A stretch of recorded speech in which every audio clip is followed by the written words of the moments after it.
कभी सोचा है एक इंसान जिसने पूरी जिंदगी अपने भाई बहनों के लिए कुर्बान कर दी हो और वही इंसान एक दिन बोझ बन जाए। बस कालीधर लापता की कहानी इसी कड़वी सच्चाई के इर्द गिर्द घूमती है। अभिषेक बच्चन इस फिल्म में कालीधर का रोल निभा रहे हैं। एक बड़ा भाई जो बीमार है, उसकी याददाश्त जाती जा रही है और अब घर वालों के लिए वो सिरदर्द बन चुका है। और इतना ही नहीं, जब वो हॉस्पिटल में भर्ती होता है तो उसका परिवार पूछता है कितना वक्त बचा है। लेकिन अफसोस की बात दोस्तों ये है कि ये सवाल मोहब्बत में नहीं बल्कि एक उम्मीद में पूछा जाता है कि कितने वक्त में या कितनी जल्दी ये जाने वाला है। क्योंकि अब कालीधर सिर्फ एक खर्चा बन के रह चुका है, एक जिम्मेदारी बन के रह चुका है और सबसे आसान रास्ता उनको समझ में आता है कि उसको कुंभ के मोले में ले जाओ और वहीं पे उसको खो दो। हाँ जी, जानबूझकर। और वहीं से कालीधर की असली कहानी शुरू होती है।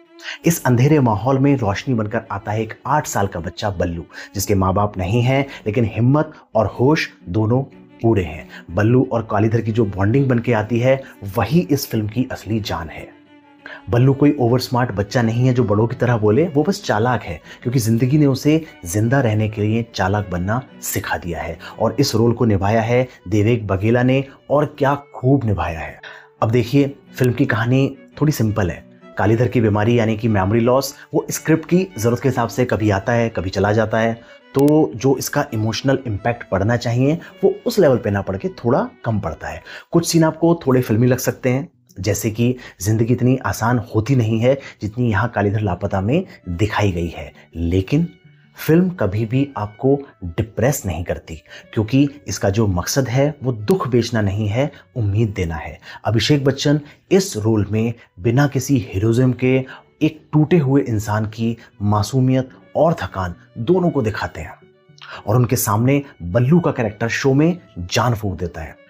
कालीधर को वापस लाना कैसे उसके घर वालों की मजबूरी बन जाता है, और वापस आके कालीधर टूटे मन से कैसे अपने हिस्से की जो प्रॉपर्टी है उसके 4 हिस्से कर देता है। किसे किसे वो हिस्से जाते हैं और किस तरीके से जाते हैं। और जब चौथे हिस्से की बात आती है तो लगता है कि अब ये चौथा हिस्सा देने के बाद पानी से डरने वाला कालीधर अब पानी में उतर के सब कुछ खत्म कर लेगा। लेकिन क्लाइमैक्स दोस्तों बहुत हैप्पी एंडिंग के साथ जाता है और आपको एक खुश मन से, खुश दिल से छोड़ेगा। आप अपने मन से, अपने दिल से कालीधर के लिए खुश रहेंगे। फिल्म को शूट किया गया है मध्य प्रदेश में, और डायरेक्टर मधुमिता ने जो लोकल लोकेशंस हैं उनका बहुत बढ़िया इस्तेमाल किया है। कुंभ मेले हैं, सड़कें हैं, मंदिर है, सब कुछ एकदम रियल लगता है सब कुछ। तो कुल मिलाकर कालीधर लापता एक छोटी फिल्म है।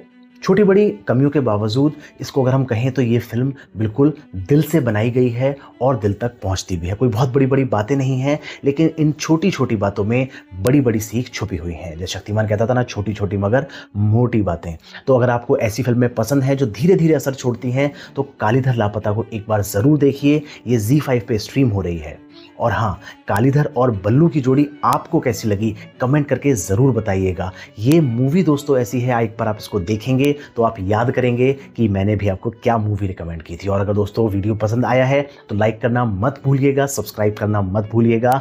और दोस्तों हम मिलेंगे ऐसे ही ढेर सारे रिव्यूज़ वीडियोज़ के साथ में।